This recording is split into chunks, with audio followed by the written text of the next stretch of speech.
Cody, last time you were here was like 2 years ago. I wanted to give you this brand new JX3. This is our brand new watch, our brand new clasp, our brand new scratch proof sapphire crystal.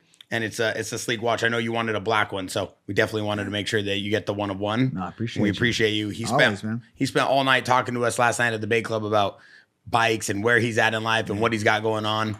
And I found out one of the craziest things. I had no clue. He was going to be a coal miner. Cody was going to be a coal miner. And he was telling me that when you try to go work in the mines, you got to go in a box 45 minutes into the ground. And then I went online and I went down a rabbit hole since you told me this, and I've been watching the videos. That's got to be one of the scariest jobs on planet Earth. Oh man, yeah, I'm afraid of the dark. You know what I mean? I'm glad my son sleeps with those night lights still. You know, I cracked the door. But for me, like I said, like I went to college twice, and you know, obviously it was 2008, 2009, 2010 when I went to college. So it was like UFC was popular, but it was like I was growing up in that era where like, can you really make it? You know, especially they didn't have lightweights, and I wasn't gonna be, you know, a heavyweight or light heavyweight, so they didn't have the weight classes in the UFC that I would fight at. So I gravitated more for WEC, Uriah Faber, Dominic Cruz, those guys. But I listened to everybody else. You know, don't put your eggs in one basket. Go to college. I went to college twice. The first one I went a little bit longer. I went maybe a couple months right before wrestling season, and I thought I went down to be a you know, athletic scholar. I quickly found out I was a scholar athlete. You know, like, I was like, whoa, why you guys, you know, came down here on a college visit, and I went to South Carolina, went as far as the way I could go from Ohio to a good Division II school that had some straight killers, you know, like the ones that didn't really want to go D1, that maybe didn't meet the criteria for the clearinghouse. That was me. So down there, we had a great team. I mean, it was stacked full of talent. And yeah, I went down there. I went down there to party, you know, and found out that's not how it's going to make it, you know, and then obviously having a tough schedule, wrestling schedule. I was like, man, I didn't apply myself in high school really at all. But also didn't have to show up to school. You know, I was in a small town, so. They gave you grades? Yeah, you know, wrestling? I was, you know, state champion as a freshman, you know, like first one ever in the county. So it was like, kind of like they let me have a longer leash per se, right? So I'm like, well, I don't have to go to school. I have to do this, you know. I have to apply myself. I can just pass and get by. You know, I had to go to the school for the wrestling matches half day, or the football games. Like if I was, hey, come half day, you can play. I'm like, oh, cool. I'll see you after lunch. You know, like I'll see you after lunch. That's kind life of thing. In high school, right? Yeah, it was nothing. I got to college and I found out right away. Like, so you know, division, you know, collegiate athletes, you know, especially, you know, wrestlers, football players. They had the schooling, the practice, that schedule. Like, man, it's a grind. It's a gruel. And for me, I wasn't equipped. I was like, I went to the party, different mindset. So I withdrawn from college, South Carolina. Called my mom, like, oh, I'm withdrawing. All my loans just went out for the books. I'm like, so I'm in debt, you know, for the loans, you know, they give you in college.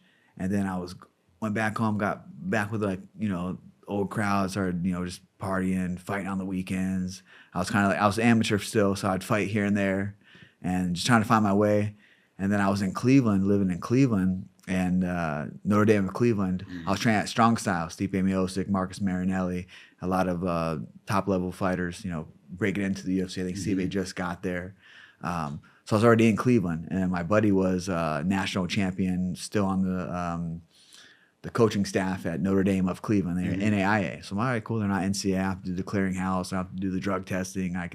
He's like, basically, hey, come to class. They'll give you your grades and your wrestle, because they were a powerhouse in NWA. They won it 5 or 6 times.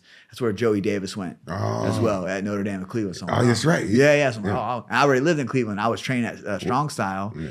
I was already fighting. So I'm like, all right, I'll go get a. Was you there at the same time as Joey Davis? I think so. Yeah. We were there. Like I said, but I only made it there a week. Oh, so my second stint was a week, and I was sitting in math class, and they pulled all kinds of strings to get me back. Long story short, the coach was like, you know, kind of tricked me that didn't tell me they're going Division II. So I thought NAIA. I'm like, I had to meet all this clearinghouse bullshit for NCAA.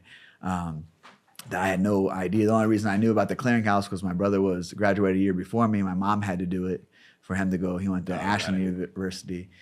He only lasted a few weeks, got in a big fight there, got kicked out, shattered some dude's face. He got life flayed. He got thrown in jail. So he lost his scholarship, you know, going on back to the coal mining. And then once he was left college, got kicked out, he went to the coal mining. So it kind of comes full circle. We have a coal mine in our hometown. I used to. It's shut down now. So I was 18 years old, right into the coal mines, Rosebud Minery. Had a lot of friends, family that grew up coal mining. So leaving college, the second time I lasted a week, and I had to call my mom again. These calls were the hardest calls to call. Like, hey, Mom, pulling out of college again. You know what I mean? Like, damn. Like, she's like, you better hurry up and pull out before that other loan comes out. Because I'm like waiting for the loan. It was the first week of school to get all your books and the whatever FAFSA loan. I can't remember what it was. So then I'm like, oh man, I'm 18. I'm fucking trying to make this fighting. I'm so an amateur. I'm not getting paid. I'm hustling. I'm selling drugs to pay gym fees and gas and food just to live, to make it happen, right?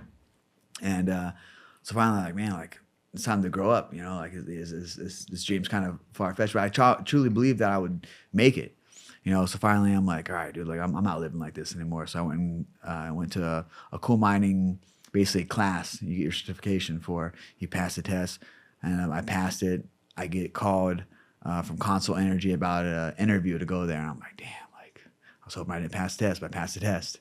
And then I was like, oh man, I'm not getting hired. Then I got an interview. I remember sitting down with my mom, and I was like, listen, like, I don't want to go do this. Like, believe me, trust me. Like, I'll put everything in fighting. Like, I just threw a number out there. Give me till I'm 25, and I'll make it happen. I was 18 at the time. I was an amateur.